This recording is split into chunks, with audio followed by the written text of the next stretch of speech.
Hello and welcome to week 4 of government. And for the first 3 weeks, I shared videos that I recorded during the 2020 classes.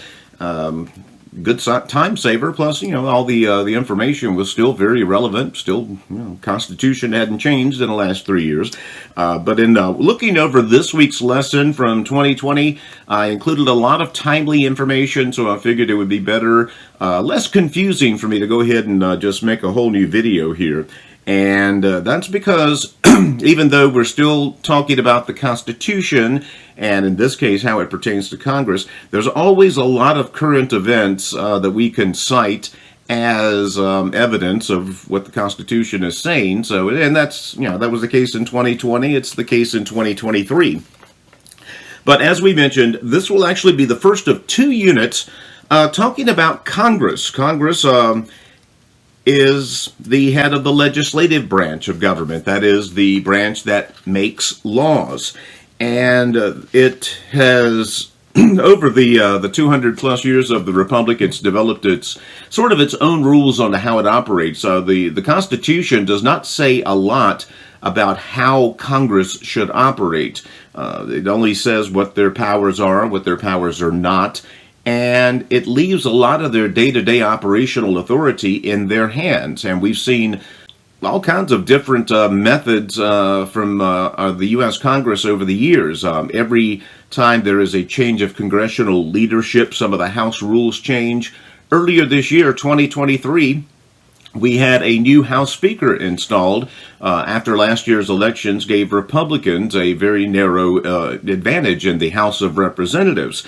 We saw Kevin McCarthy, after 18 votes, installed as Speaker. It was one of the most historic Speaker votes insofar as usually it's pretty perfunctory. The majority party nominate someone, they all rally around him, and because they are the majority party, he's going to be Speaker.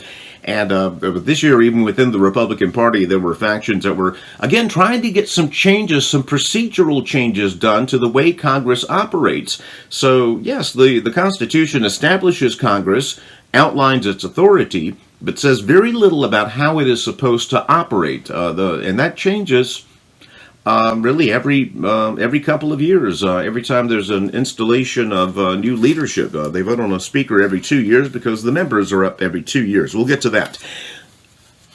Underneath all this, here's a sort of a study question I want you to think about as we go along and talk about Congress, and as we get ready to meet in person on Monday. I want to hear what you think about this. Do you believe that elected positions, like Congress, should have term limits? That is to say, you can only serve so many years consecutively in Congress. Right now, there are no term limits. As I record this, it was just a day after the death of Senator Dianne Feinstein, who was 90 years old and had been serving in the U.S. Senate for the past 30 plus years. And really, for the past year plus, she was clearly physically impaired. I don't think there's any other way you can interpret that. And she, matter of record, she had missed many, many votes. And because of the narrow Democratic majority in the Senate, that cost her party on a couple of tie votes that would not have been ties probably had she been there. So think about that. The upside, of course, of having seniority in Congress, because of the way Congress works, the senior members have much more power. So if you're from a poor district otherwise, but you've got a guy or a girl in Congress who's been there 28, 30 years, you may be a small, insignificant district otherwise, but you've got someone in a position of power chairing a committee or something or other. But also you run into situations where Congress critters are kept going on long past their shelf life, and really after 20 years you become almost an institution. It's very hard to unseat somebody this side of a major scandal. So just keep that in mind. We're going to debate that on Monday because, again, the Constitution says nothing about congressional term limits, so there are no congressional term limits. We do have it for the presidency, 2 full consecutive terms. Article 1 of the Constitution basically starts right after the preamble that we talked about last week, and it's the longest section of the document, and it establishes Congress, again, the main lawmaking body of this new republic. The idea was, and again, this can be open to some interpretation, but most scholars agree that the way the Constitution was written, the framers probably intended Congress to be the most powerful of the bodies that they created, the three branches, legislative, executive, and judicial. They wanted that, again, because there was a lot of nervousness about the creation of the president to head the executive branch. Of course, the Supreme Court is the only court named by the Constitution in the judicial branch. You can kind of see the way they set this up. They anticipated Congress, even with all the checks and balances, Congress being the most consequential of the three branches, certainly. The Congress was modeled after our political antecedents in the UK. British Parliament has the House of Commons, the House of Lords. The House of Commons sort of represents the people. It's much larger. The House of Lords represents, in Britain, the landowners, the nobles, etc., to kind of keep their interests at bay. The same model, more or less, is used in the United States. There is the House of Representatives, quite literally the People's House, now with 435 members, and the U.S. Senate, which has 100 members, and they are supposed to represent not necessarily the people, but the states, the interest of the states. Of course, sometimes those interests are intertwined, and again, in the Constitution, they only called for the House of Representatives to be popularly elected. That is to say, people vote on their representatives. The Senate, originally, the members of the Senate were appointed by the state legislatures. The Virginia General Assembly would appoint Virginia's 2 senators. And of course, the representation was different. The senators, 2 from each state. Now that we have 50 states, you got a nice round number of 100 senators. And at the beginning, the membership of the House of Representatives was based on just straight population. 30,000 was the cutoff point, and for every 30,000 people, you got a congressman in your state. So you see what happens here. The very large states will have lots of members of Congress. The small states will have fewer. However, in the Senate, those small states will have the exact same amount of representatives as the large states. Again, remember, when the Constitution was being drawn up, they had to get 11 of the 13 colonies to agree to this, and that meant they had to put in a lot of stuff that would attract small states, stuff that would attract big states, stuff that would attract states that were somewhere in the middle. So this great compromise, again, I always laugh when people call Americans uncompromising. No, we're very good at compromise. Our Constitution is a compromise document. And so it was. Again, the Constitution says nothing about state legislatures because 10th Amendment, they're setting up the federal government. The states are largely in charge of setting up their own legislatures. But every state pretty much followed the idea of Congress insofar as having a popularly elected members. The only state, if you want to win a trivia contest, every state in the Union has a bicameral legislature. In Virginia, we have the House of Delegates and the state Senate. Again, just like Congress. Only one state, Nebraska, for whatever reason, offers what's called a unicameral legislative branch or body. There's only one house of the Nebraska State Assembly. Not sure why they haven't jumped on the bicameral bandwagon, but seems to work well enough for them. Again, a whole lot of the compromise portion of the Constitution owed itself to the political reality of trying to get this document approved by 11 of the 13 colonies. So even within Congress, the House and Senate sort of act as a check on each other. Because you have to get legislation through both the House and the Senate, that lessens the chance of something emotional happening and people ramming through something in a fit of pique. The Constitution is very, very good at tampering our emotions. The founders knew, and we should know today, that emotion makes for bad legislation. It's you need deliberation. And Congress is set up as a deliberative body, particularly the Senate. The Senate is not a democratic institution. It was never designed to be. Matter of fact, at the beginning, we did not vote on the senators. That was something that the state legislatures did. Now, today, senators, the two senators from each state, are popularly elected. That was as per a constitutional amendment in 1914, because at that point, a lot of states on their own had gone to popular election of senators. And so the momentum built up, and we just said, well, let's just do it for for every single state. Again, the House, as per the Constitution, was the only element of the national government that the people elected directly. And the Constitution outlines limitations on who can and cannot run for the House. It's not really stringent. You got to be at least 25 years old, have to have been a citizen for 7 years. That doesn't eliminate too awful many people. You have to be a resident of the state in which you are a representative, but you don't have to live in the district. Here's a map of Virginia's 5th District. This was just redrawn a couple of years ago. And we had this situation here. You'll see in, Danville and Pennsylvania County are here in the very southern end of the 5th District. Over here to the west in Martinsville, Henry County, Andy Parker, a big anti-gun activist, who has been active in politics in this region for the past 20 or so years, floated an idea to run for the 5th District congressional seat as a Democrat.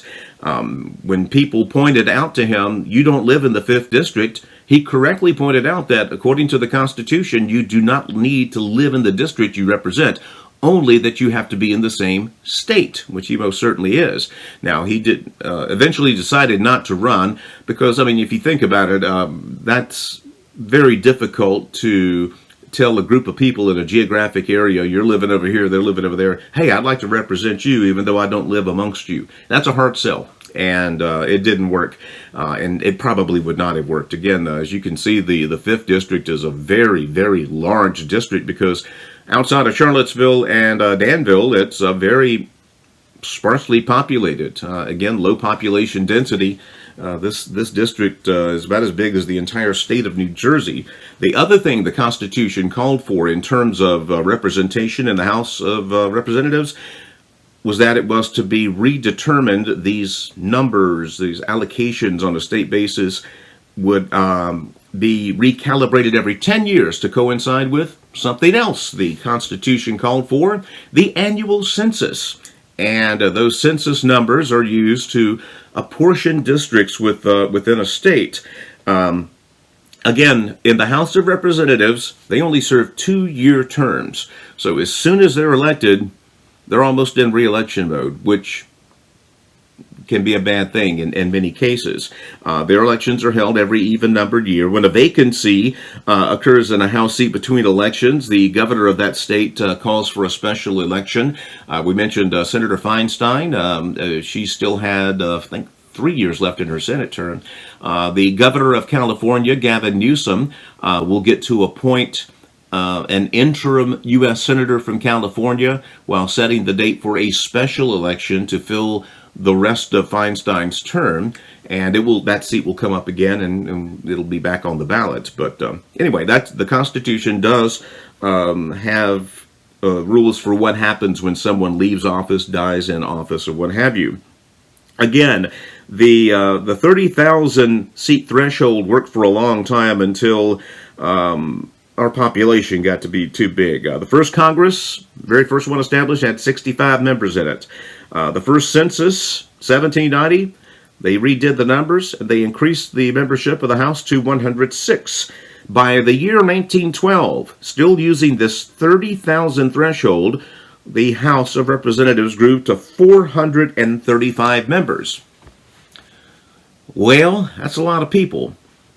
Yes, Congress is supposed to be a deliberative body that serves as sort of a bulwark against, emotionally charged legislation, but it was getting ridiculous. 435 people bickering about something not very productive. So in 1912, they decided, okay, we're capping it right here where it stands now, 435. That 30,000 figure, forget about it. It's going to become bigger as the populations get bigger. Same number of Congress people, but they each will be representing more people. So we still have 435 members of the House today, but with our new population numbers, each House of Congress, each seat in the House of Representatives, represents about 700,000 people as opposed to 30,000. So while our population goes up, exponentially in some cases, the number of congressmen, women remain the same. So they're each representing more people. But the Reapportionment Act, just before the 1930s, set that 435 people in the House of Representatives. That's the number we're going to go with, and that's the way it's going to be. If we kept it at 30,000, we would have over 10,000 members of Congress right now. Not interested. We mentioned the apportionment process. That's called redistricting, and redistricting is power. I had I'll go ahead and say his name, Charles Hawkins, who was the state senator from Chatham for a number of years, Republican, but a very just smart, polemic guy. He just knew his stuff. He said that in the Virginia General Assembly, there was no more partisan fight than redistricting, where you draw those district lines. He said, the donkeys and the elephants, Republicans and Democrats, usually got along well enough on most issues. But redistricting was a blood sport. It was winner take all. And if you were a member of the majority party, you were very happy, because you got to draw the district lines and draw favorable seats for you, unfavorable for the other party. Democrats did it in the 1990 General Assembly when they had the majority. Republicans did it again 10 years later. Republicans did it 10 years later. It happens. Now, this is interesting. This is something new since the video I did 3 years ago. In Virginia, a lot of other states have tried this and done this too. We tried to take the politics out of redistricting. We have established a redistricting commission, an independent, neutral arbiter of redrawing the lines. And in the spirit of cooperation, we put 8 Democrats and 8 Republicans on that panel. They held a series of meetings in Virginia. They put forth a bunch of maps that were talked about, and every one of their votes was 8-8 tie along party lines. It didn't work. So a federal judge had to draw the lines. Again, the Constitution does call for that. So we tried to be nonpartisan about it, but again, they were partisan. And like I said, redistricting is power. Why? Here are a couple of examples. In this district right here, of course, the elephants are Republicans, the donkeys are Democrats. If you look at this right here and did a fair apportionment of the districts, you would have roughly the same number of Democratic majority districts and Republican majority districts within this mythical state. Just think of this square as a state. Well, with the magic of gerrymandering, there's a word you're going to want to remember. It's named actually after a gerrymander, New Hampshire politician, I believe, from the early 18th century, who, again, discovered the power of creative districting. Just through the magic there, you pack all the Democrats into one district, and you end up, instead of a 3-3, you end up with a 5-1 Republican majority. Here's another example. In this instance, it's about a 3-2 majority in this state for Democrats over Republicans. Now, if you draw the districts in a very equitable way, as seen in the middle, you get about a 3-2 split, more or less, that reflects that greater majority. However, you can get a little creative, and as long as the districts are contiguous, you can't have a broken up district. You can't have it start here and then over here without any connection. You can get creative and do all kinds of stuff. And again, this happens all the time. You see districts on a map that are shaped like a dragon's head that looks like a snake meandering, just filthy partisan redistricting.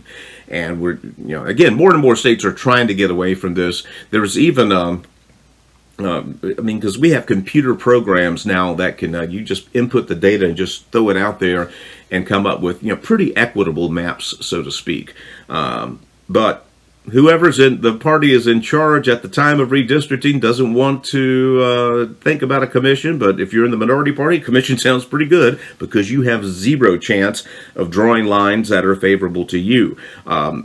Again, we're trying to take the politics out of this, but this is one of the most nakedly partisan processes there is in the United States. Again, it is a blood sport. Let's move ahead now and talk about the Senate. The upper chamber, 2 senators from each state. Again, the requirements for membership are slightly more stringent than the House, but not much more. To be a U.S. Senator, you have to be at least 30 years old and have to have been an American citizen for 9 years. Again, that only eliminates a few people, and there's only a few extra people from the House. So you see right then and there that the Senate was designed to be sort of the upper chamber, the more august. If you were matching the House and Senate, the Senate was just a little inch up. And they do have certain powers that the House does not have. The Senate can ratify treaties that were peace treaties signed by the president. They have to be ratified by the Senate. Of course, if you've been following the news the past several years, you are very aware of the Senate's authority to confirm presidential appointments, most notably for the Supreme Court. That's been a very big issue. House has nothing to do with any of that. The only power the House has over the Senate is that the House is the only chamber that can introduce spending bills. All spending bills have to originate in the House and, of course, be passed by the Senate eventually, but they have to start in the House. In the original, again, Constitution, state legislatures chose senators. Now all senators from all 50 states are popularly elected. Just in 1914, we decided enough states were doing that on their own, so we're just going to go ahead and do that. Again, the idea behind the Senate was it was not a democratic institution. It was a Republican institution, insofar as they were supposed to represent broadly the interest of the states and not individual people. Now, people's concerns are going to be represented insofar as they're citizens of a state. But again, in Article 2, Section 2, Constitution gives Senate some very specific checks and balances. Again, they have to, by a 2/3 majority, ratify treaties. Technically, the Senate never ratified the Treaty of Versailles that ended World War I. We negotiated our own separate peace with the powers with whom we were at war. But again, the Senate's role in accepting or rejecting the presidential judicial nominees has become a very, very big issue. And you want to talk about blood sport. That's been, as the Supreme Court has increased in power in recent years. We can talk about that. My opinion is that Congress has turned over a lot of their authority to the presidency and to the Supreme Court. But yes, that Senate confirmation process has been very, very, very partisan in recent years. And there's nothing to suggest it's going to change anytime soon, as polarized as this country is. But anyway, now in terms of how the Senate and the House operate, the Constitution has very little to say about that. A lot of how they conduct meetings, they use Robert's Rules of Order or parliamentary procedure. The Constitution says very little about how they should operate. The document requires that Congress meet at least once every year. As it turns out, Congress meets an awful lot more than that. You can see from the Constitution, it doesn't come out and say it, but you can see based upon reading between the lines that they did not anticipate the members of Congress to have this as their full-time job. They considered this a very important part-time job that you participated in out of service, out of a sense of a duty to your country. That's not the case anymore. Not that they're not serving, but they spend more time in session than out of session. And It is not what we call a citizen legislature anymore. Here in Virginia, in the General Assembly, we have a citizen legislature. The Virginia General Assembly is only in session for 60 days in even-numbered years, 46 in odd-numbered years. They're very, very strict about that. They insist that the lawmakers work only a short amount of time so that most of their time is spent living under the laws they create. That's a citizen legislature, and most people agree that that's kind of what the Constitution intended for Congress, but that's not what we got. Congress is a full-time job. There are very few congressmen that have any other significant things on the side. I mean, a lot of them are lawyers, and we'll hear cases from time to time, but most of their energies are spent on congressional duties. The 20th Amendment to the Constitution, ratified in 1933, called for the inauguration of the president January 20th of the year after the election, and the new Congress convenes on January 3rd. Used to be they didn't start meeting under the new Congress until the summer, but we changed that because that's really no reason to wait that long. The other constitutional changes to Congress have come in the most recent amendment. The 27th basically says Congress, if they pass a pay raise for them, it cannot go into effect until after the next election. Basically, you vote up a pay raise, you're going to have to run for re-election with that pay raise pending, and people will decide if you deserve that pay raise or not. Again, a lot of the the day-to-day grind of Congress is not covered specifically in the Constitution. That's been created over time. Really, the only thing the Constitution requires is that the congressional record be kept. That is to say, a detailed recording of everything that happens on the floor of the House and the Senate. That's one of the few constitutional requirements.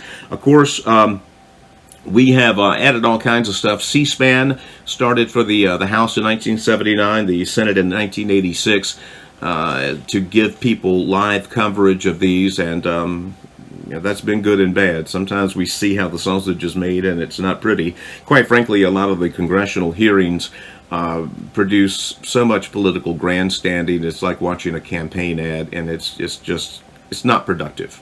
And you can tell that over the years I've become disillusioned with the way Congress critters have been performing for the camera and not getting to the truth, or actively ignoring the truth.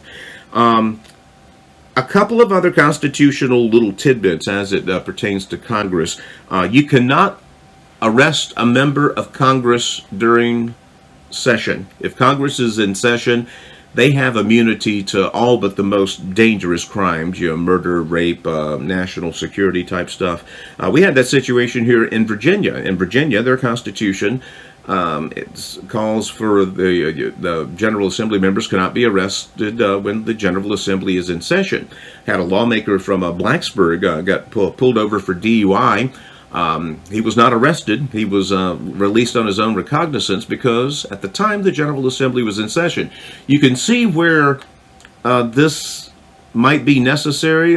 We've got a big vote coming up tomorrow, and there's 3 guys that are they're not going to change their votes, and it's going to nuke this. Let's have them arrested for vagrancy tonight, and so tomorrow on the vote they won't be here. You can't do that. That's what that's all about. There's also a prohibition on government employees serving as congressman or a senator.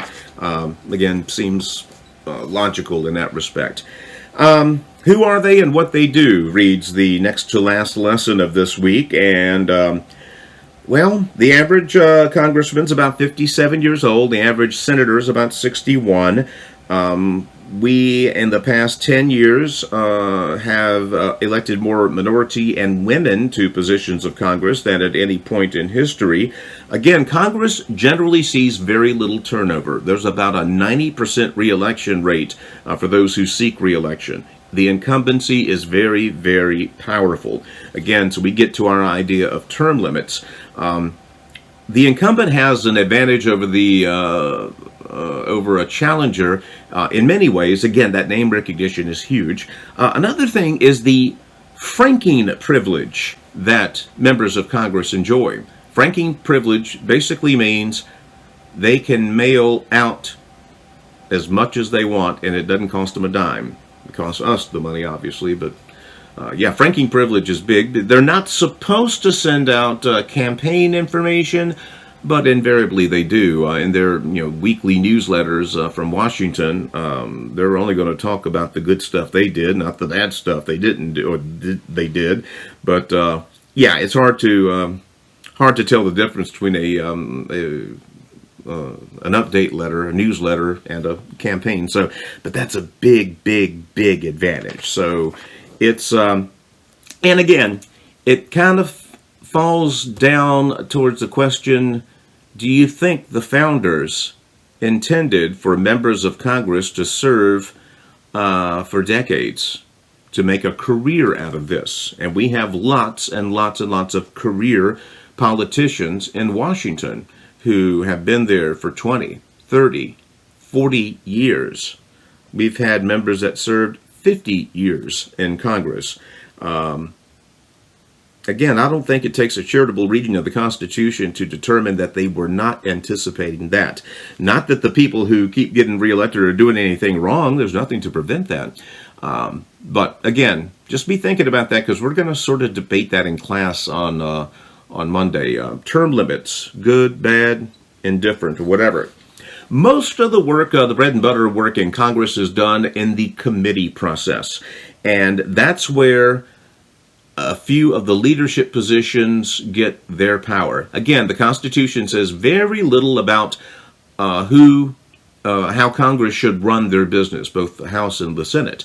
They do, though, call for a Speaker of the House and for two positions in the Senate, President and the Speaker of the Senate and the President pro tem. Speaker of the Senate is the current Vice President of the United States. Simple enough.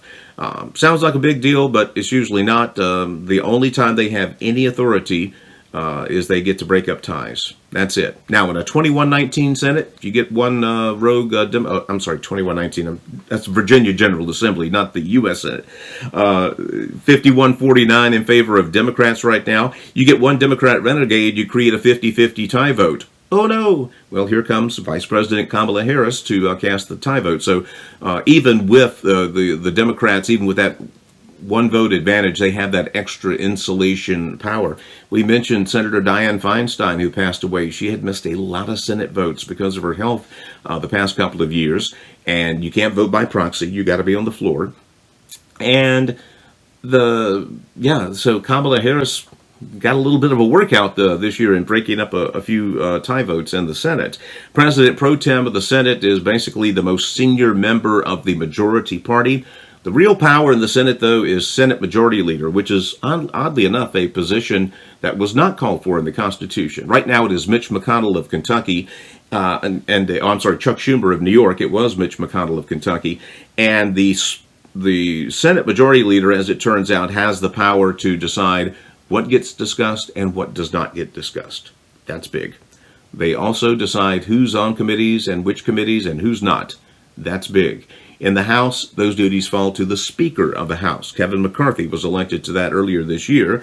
And again, lots of contention from even within his own party. They wanted to change some of the rules, how Congress operated, and they didn't think McCarthy was going to be a strong enough leader. Eventually, he got enough votes to make it happen. But again, that power to appoint committees and committee chairs is absolutely huge, because a bill starts in committee. It doesn't get to the floor for them to vote on unless it gets through committee. And if you, as the chairman of a committee, don't even want to hear a bill, it don't get heard. That's a lot of power. And so determining who is in these positions that have this power is a very powerful position. So yes, lots of angling among members of Congress to try to dominate the committee process. The idea, again, we always mention the political parties, and again, we have what turns out to be a two-party system in the U.S., Democrats and Republicans. There's nothing in the Constitution about political parties. Nothing. As a matter of fact, again, reading the Constitution, reading the Federalist Papers from those who were trying to sell the Constitution by taking a deep dive on the words, it was pretty clear they did not trust political parties. They did not like the idea of political factions forming and acting for their own special interest, even though it's inevitable. I mean, when you get a large group of people together, there are going to be factions that form between like-minded people. It happens in society. We find like-minded people whom we make friends. That's just part of human nature.